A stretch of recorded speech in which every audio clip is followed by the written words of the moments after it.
Selamat datang di era baru, tempat kita membongkar fakta-fakta besar di balik layar dunia. Di video kali ini kita akan membahas sesuatu yang sedang mengguncang pasar dunia, yaitu Perang Dagang 2.0. Trump kembali dengan tarif impor, China balas, dan Bank Dunia berada di tengah-tengah krisis yang tidak bisa mereka hindari. Dunia tidak lagi stabil dan krisis bisa saja dimulai dari sini. Nomor 1. Tarif Trump kembali. Donald Trump merupakan Presiden Amerika Serikat di tahun ini, kembali mendorong kebijakan tarif impor besar-besaran, terutama terhadap produk asal China.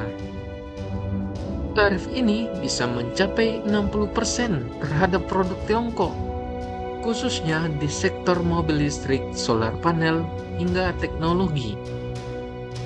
Apa sih tujuan Amerika melakukan itu? Tentu saja ada tujuannya, yaitu untuk melindungi industri dalam negeri, menarik dukungan dari kelas pekerja Amerika, lalu menekan dominasi manufaktur Cina. Banyak yang bilang ini cuma strategi politik, tapi bagi pelaku pasar, ini nyata.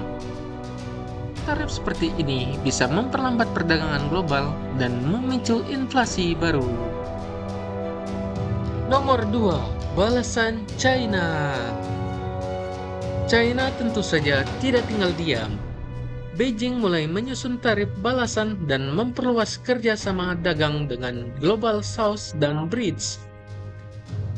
China juga mendorong penggunaan mata uang lokal yaitu yuan dalam perdagangan internasional. Tujuannya untuk mengurangi ketergantungan pada dolar Amerika dan diversifikasi ekspor ke pasar Afrika, Asia Tenggara, Amerika Latin. Bangun resistensi terhadap tekanan ekonomi Amerika Serikat.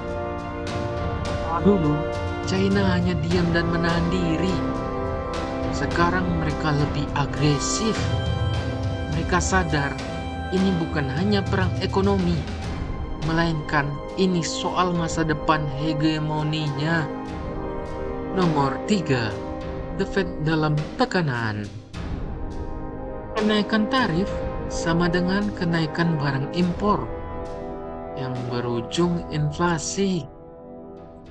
The Fed terpaksa berpikir ulang soal pemangkasan suku bunga.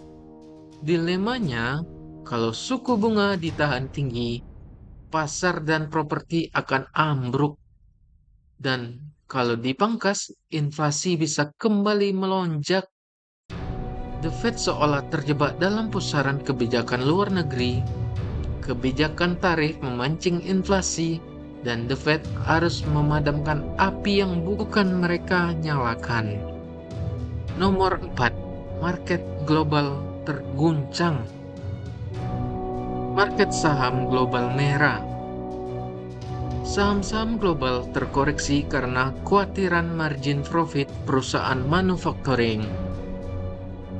Komoditas seperti emas harganya tentu saja naik, tembus rekor sebagai pelarian investor. Negara berkembang, termasuk Indonesia, berpotensi capital outflow. Harga barang impor naik, dampak ke inflasi dalam negeri. Ini bukan cuma perang antar dua negara adidaya. Ini merupakan efek domino global. Bahkan negara yang netral bisa ikut terkena dampaknya. Nomor 5. Apa artinya untuk masa depan? Perang dagang ini bisa melahirkan tatanan ekonomi baru. Dunia makin multipolar, Amerika Serikat, China, BRICS, ASEAN punya blok masing-masing. Perdagangan internasional makin lokal dan regional. Disrupsi rantai pasokan mendorong negara-negara bikin manufacturing sendiri, termasuk AI dan blockchain jadi alat utama untuk bertahan.